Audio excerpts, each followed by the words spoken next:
Hər kəsə salam. Bugün sizlərə çox ləzzətli, doyumlu yemək hazırlayıram.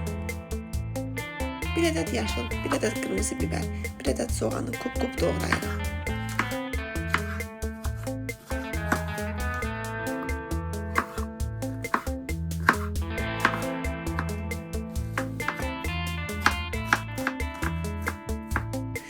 Qram göbələyin qabığını soyub doğrayıram.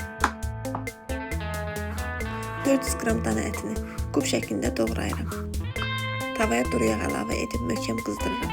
Əti ara sıra qarışdıraraq gür odda qapağı bağlı suyu çəkilənədək pişirirəm.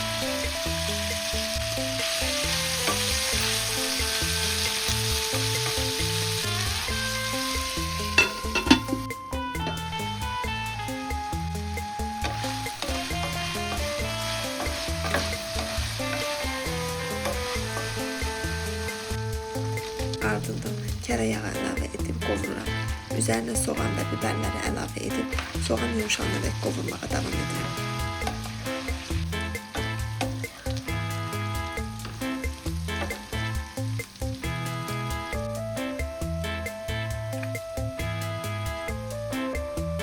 Bir yemək qaşığı tomat pastası və göbələyi əlavə edib yarım çay qaşığı duz, üstə 1 çay qaşığı istiot, yarım çay qaşığı şirin toz qırmızı biberi və 3 ədəd doğranmış pomidoru əlavə edirəm.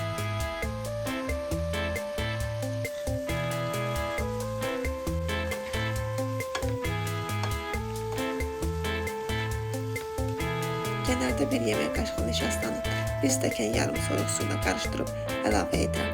Qapağı bağlayıb vamodda ət yumşalana dək pişirirəm.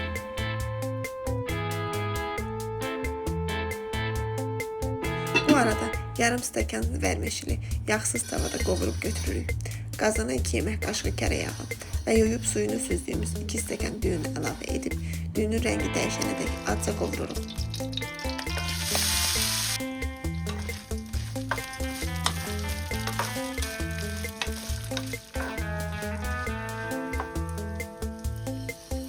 Ardından verməşili üzərini örtəcək qədər isti su, yarım çay qaşığı duz əlavə edib üzəri göz-göz olana dək gür odda qaynadırıq. Daha sonra ocağı sürətlə ən aza endirib suyu tamam çəkilənə dək pişiririk. Və budur. Kərə ətirli plov hazırdır.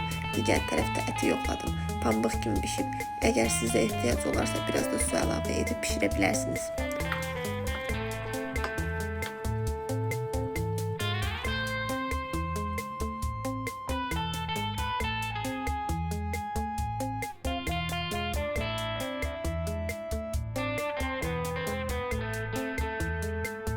Hazırlayacaq olan hər kəsə nuş olsun.